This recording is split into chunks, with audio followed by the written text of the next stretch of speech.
Chapter 17. Revealing Truths. The next day's investigation was turning out about as fruitful as the previous days.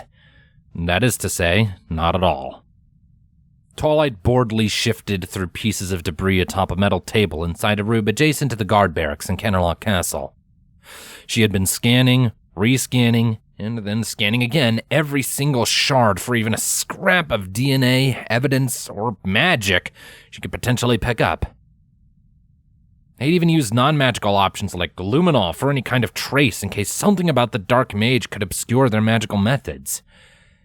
Every option turned up as empty as the last. Twilight proceeded to extract two unfortunately familiar fragments from the bottom of the pile, little pieces of the former entrance to the restricted section, and then gave them one more thorough examination. Being thorough never hurt, after all, but even she was starting to reluctantly accept the futility of the effort. Who knew how many times she had examined these pieces alone?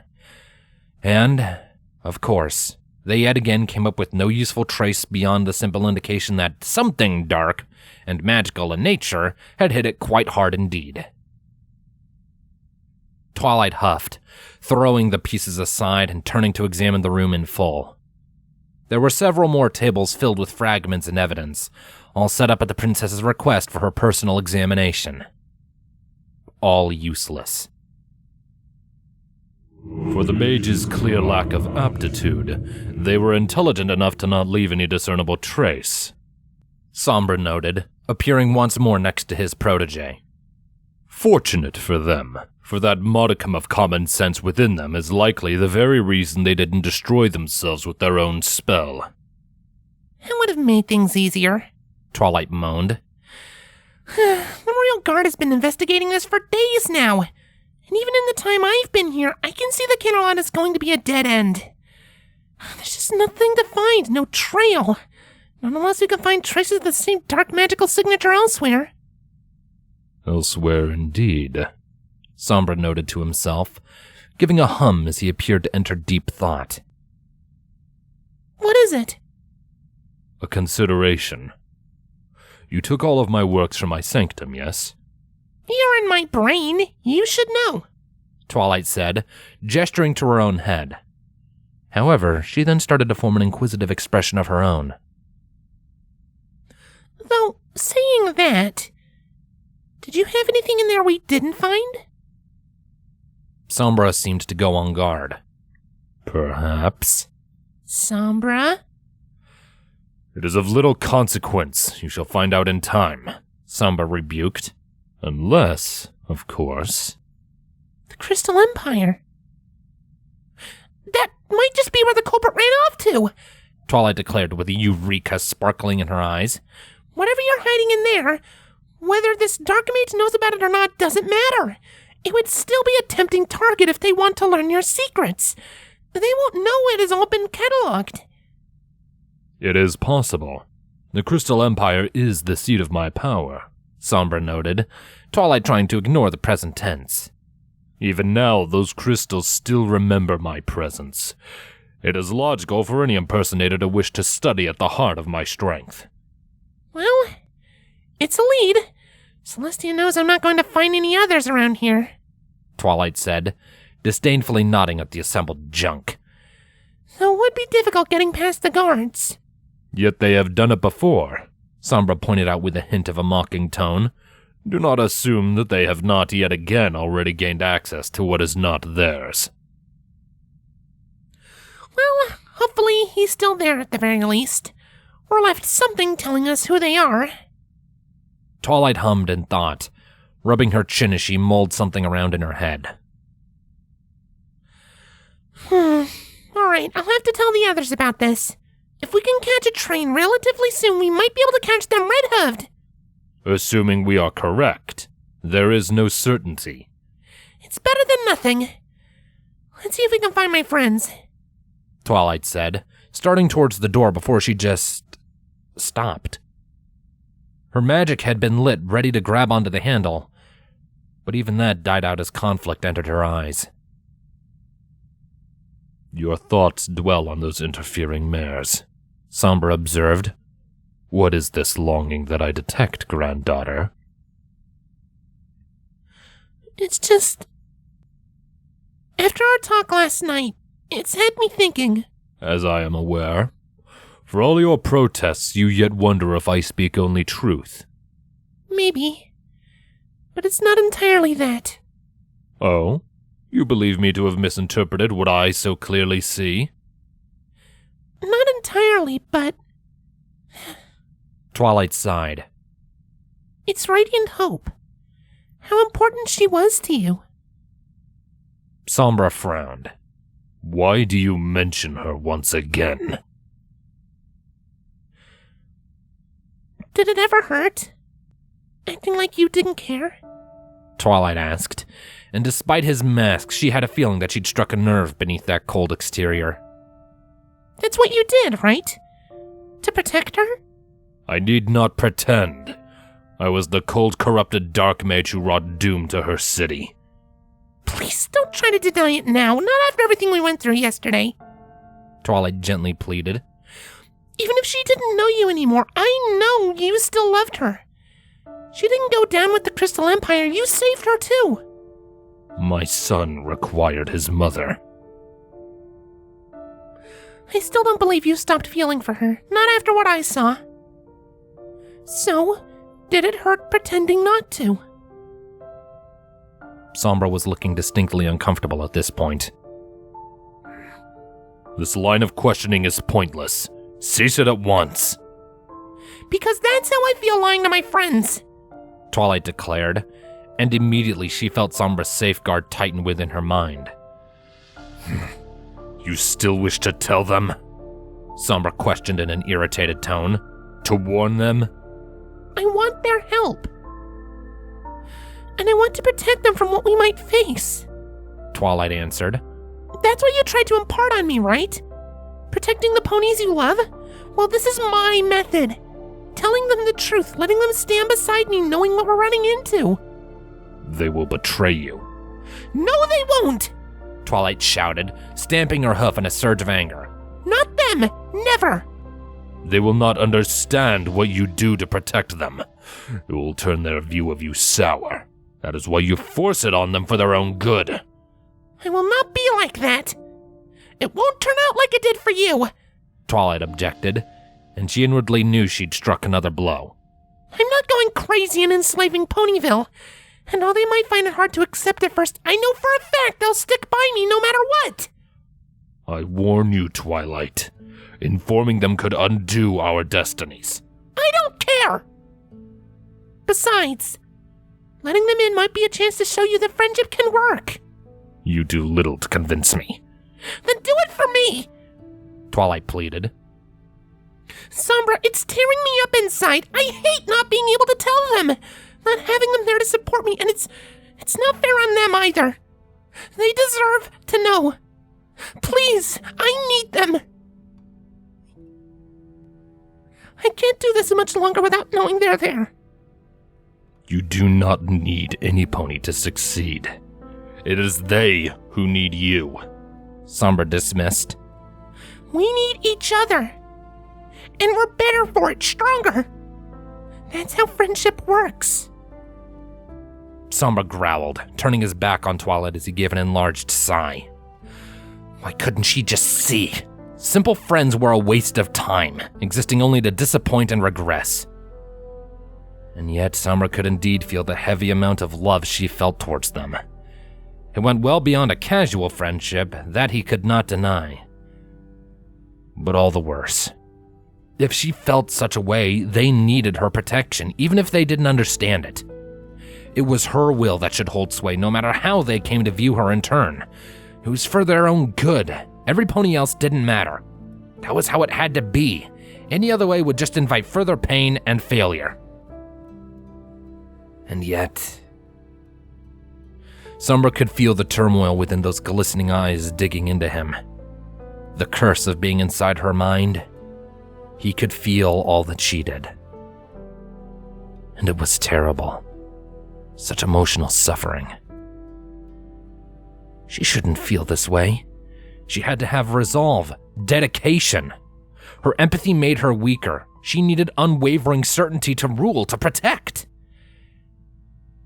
And yet, as he felt the last pony in the whole world he actually had some level of care for suffer, he felt his own resolve begin to falter.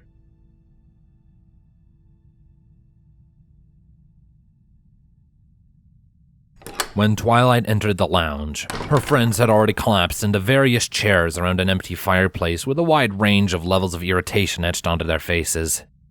Rainbow Dash looked particularly restless, the only one not actually seated as she idly hovered over a bemused Applejack. Hey, girls, Twilight greeted with a tired smile. Any luck? Oh, hey, Twilight! Pinkie greeted first, who actually appeared to be in typically good spirits, if only because it was her keeping the room from entering a metaphorical grayscale. You look kinda rough. You okay? Ask me that another time, Twilight replied, finding a seat on a sofa next to Fluttershy and collapsing into it. Oh dear, The yellow Pegasus muttered. do you want me to get you something? Some water, maybe? A bunny to cuddle? As nice as that'd be. No, thank you. So, no luck? Applejack asked. Of course not, Rainbow Dash moaned. None of us have had any luck. I was expecting to be stopping the bad guys, not staring at junk for hours on end. Ugh, we have no idea where this dude is. Do let her speak for herself, please, Rainbow Dash, Rarity lightly scolded, causing the mare to pout. She's not wrong, Twilight admitted. Nothing came up. See? Rainbow rebuffed. At least it saves on paperwork, Spike grumbled, idly writing on a scroll in the corner. Not much to document if there are no clues. I don't know. I had some fun, Pinkie claimed. When Detective Diane Pie didn't find any clues, at least around our current case, though the mystery cake thief turned out to just be Princess Celestia's snack time, I just went around trying to cheer ponies up with treats and musical numbers. How'd that turn out? Rainbow asked in bemusement. Not as well as it would in Ponyville. Some really were determined to stay grumpy, but I got a few smiles, so it was worth it. I'm sure they appreciated it, Fluttershy supported. Still doesn't help the lack of leads, Rainbow muttered, crossing her foreheads midair. As much as I hate to say so, Rainbow ain't wrong. We're about as lost on this thing as a blind pig in a new barn, Applejack pointed out. I'm not sure what else we can do here, not unless the princess has got something we can actually do. Well, about that, Twilight started. I might have some idea of where to look next. Nothing concrete, mind you, but it's an idea. Do you wish to share, darling? Rarity inquired. Later. There's something else I want to... Twilight found her tongue immediately caught by that dreaded internal pressure. All of her friends glanced between one another, and then back at Twilight with renewed concern. You want to tell us something, Twi? Applejack asked. Y'all don't look so great. We're here to listen if you want, Pinkie Pie assured the alicorn. as long as you want. I thank you, girls. I want to. It's... And yet, still, she couldn't form the words. Inwardly, she screamed as she tried to fight Sombra off, but his control still refused to give in. A small tear managed its way from the corner of Twilight's eye, and now her friends really started to worry. Twilight, do you wish us to call Princess Celestia? Rarity asked. Or a doctor? Are you sick? Fluttershy asked worriedly. Sick? Spike blurted out, suddenly quite freaked out. No, don't be sick. It'll be okay. Please don't be sick, Twilight. Twilight couldn't answer, just gaping as she inwardly pleaded.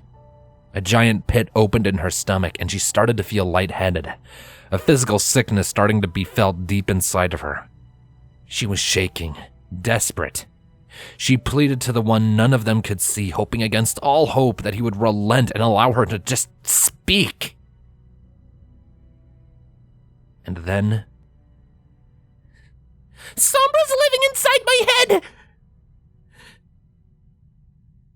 Silence. All eyes just stared at Twilight, looking at her as if she had suddenly just turned into a dragon, as they all processed what she had just declared. Twilight, on her part, just panted as suddenly as she felt all of Sombra's deeply applied force depart from her mind, at least in part. It was like she'd finally shed a saddlebag full of bulk biceps exercise equipment. And the shock of the gesture had her eyes open as wide as dinner plates. I hope you are right, granddaughter, or we are already among the damned. Then the silence was broken. Good one, Twilight. Rainbow Dash laughed. You had us going for a moment. King Sombra. Right. Twilight just gave her a deadpan glare. You're not joking, are you? It happened in the Crystal Empire, when I went for that trip a little while ago. Though I didn't know until recently. Twilight started to explain. Sombra survived his pure dark magic, but he was still dying without a body. He wanted to use my body as his own. Why didn't you tell us? Fluttershy asked in horror. I couldn't. As he was gaining strength to overtake my body and kill me, he got more and more control over me. I couldn't say anything. But now you found a way around it, Rat? Applejack asked, tilting her head backwards as her eyes betrayed her growing anger. Yet she didn't give time for Twilight to answer before speaking again. Well, that explains a whole lot. Everything you were upset over. All those trips of yours. Everything. We gotta do something, Rainbow Dash demanded. No pony messes with our Sparkle. Twilight raised a placating hoof. Girls, you're damn right, Rainbow, Applejack agreed. Rarity, you and Fluttershy go grab the princesses. Pinky, you have the guard. Rainbow, you and I'll stay here and girls! That got their attention. Are you okay, Twilight? Spike asked nervously, tapping his claws together. I should have seen. I should have. It's not your fault, Spike. Twilight tried assuring the young Drake. But Sombra made sure I couldn't say a word, no matter how much I wanted to. Spike sniffed, wiping an emergent tear from his eye. Seeing this, Twilight held out an inviting wing, to which he wasted no time in jumping up and snuggling into the alicorn. We gotta get him out of you, Twa, Applejack said. We need to get moving. If you know anything else that can help, you're not telling any pony. This stays between us. What? Came the universal shout from all of her friends. Why the hey wouldn't we kick his flank? He's probably behind the archive stuff, too. He's not. We were nowhere near there at the time. Twilight calmly rebuked. And despite how things started, he's not actually wanting to hurt me anymore. I'm sorry, dear, but I find that quite hard to believe, Rarity responded doubtfully. Wait, Spike suddenly said in realization, looking up from beneath Twilight's wing with a renewed look of horror. Twilight, that spell, was it?